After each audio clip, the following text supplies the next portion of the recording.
B.R. Newman here with Helios. What you see before you is a 3-card tarot spread drawn to match your specific astrological zodiac sign in this very moment in time. What you're hearing in the background is a soothing set of brainwave entrainment frequencies created for the purpose of assisting you with any obstacles unique to this month, astrological or otherwise, woven into a relaxing, natural soundscape. Oh, and by the way, I create these audio files myself with some of the best technology available and can customize them to address whatever you might be working with, whether you want to take advantage of opportunities, overcome challenges, or accentuate any of your astrological placements. Pretty cool stuff. And these kinds of things and more are all available on my website, IamHelios.com, and there you'll also find tarot and astrology readings, but also extremely comprehensive yet simple and easy to follow astrology and tarot courses, so check those out. Now let's take a look at what we're working with here this month. You can see in the image on your screen you have 3 cards. The one in the middle is a central theme. It's meant to summarize your general situation, and then on either side of it are 2 cards, or 2 doorways you could look at them as.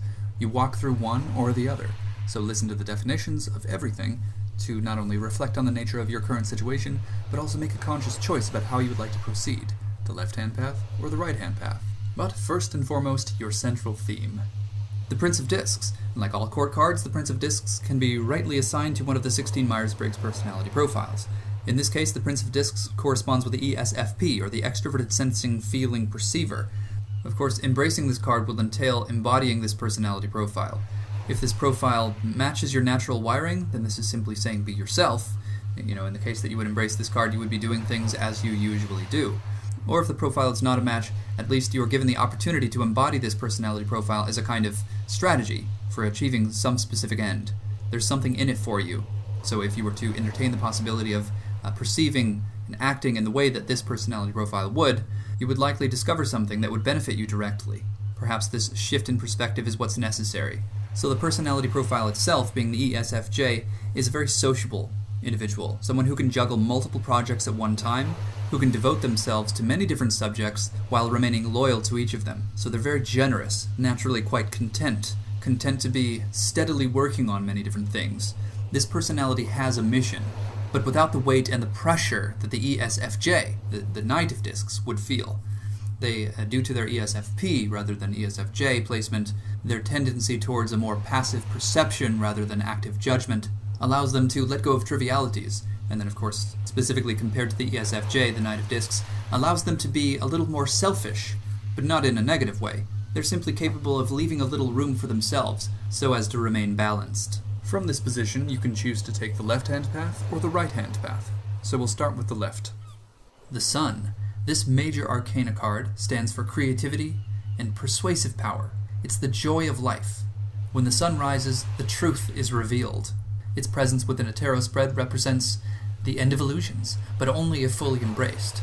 Embracing this card entails choosing optimism, finding the unconditional light within yourself, making it your priority, your focus, your driving force, your inspiration. The sun is about giving. It's about generosity. With such generosity and such faith comes vitality, a strong sense of purpose, and with that, clarity, confidence in one's own position in the world, in one's own worthiness to exist, in the value of one's own natural gifts, and their prerogative to be of service, to shine this light upon others, and to inspire others to do the same. It's true, the sun is the very thing that makes life possible, but even as it's at its highest point in the sky, we can deny it. We can shut ourselves away and let all of the opportunities it brings with it pass us by. This card surfaces to remind you to not do that. Don't let it pass you by. Step outside. Walk confidently into the light of day. Show yourself. Allow yourself to be seen. The sun is trying to reveal you, because you are worthy of being revealed. Or you can choose to approach the situation outlined by your central theme according to the right-hand path. The 8 of Discs. Like all 8s in tarot, this is associated with Sphere 8, Hod, on the Tree of Life, which is action taken from acceptance or surrender, and in this case as manifest through discs or earth. This is proper investment. This is management, wise calculation, careful consideration of your resources. And this is associated with Virgo, so meticulous consideration of details, emphasis on personal service, and responsible action.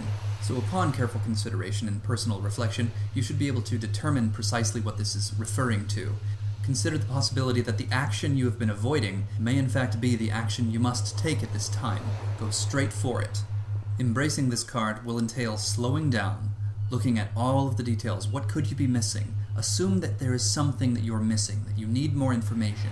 Delve into the situation, knowing that you're going to be taking in a lot of information. Study everything you can. Investigate everything until you can stand it no longer and must take action. So it's implied here that there is a need for confidence in your action, and you cannot have confidence unless you are absolutely certain about the integrity and quality of what you're doing. So proceed cautiously. Dot all of your I's, cross all of your T's. Proceed patiently, slowly, but proceed nonetheless.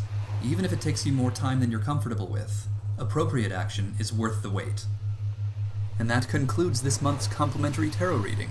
Of course, to get truly serious, very specific, in the most useful way possible, you're going to want to contact me for a tarot reading, for an astrology reading, or a tarot-astrology fusion reading. You'll be so glad you did. You can subscribe to my YouTube channel and explore other videos I might have that are relevant to this month. You can subscribe to my website to receive updates, special deals, and freebies as well. I hope you have a really great month. Thank you so much for watching.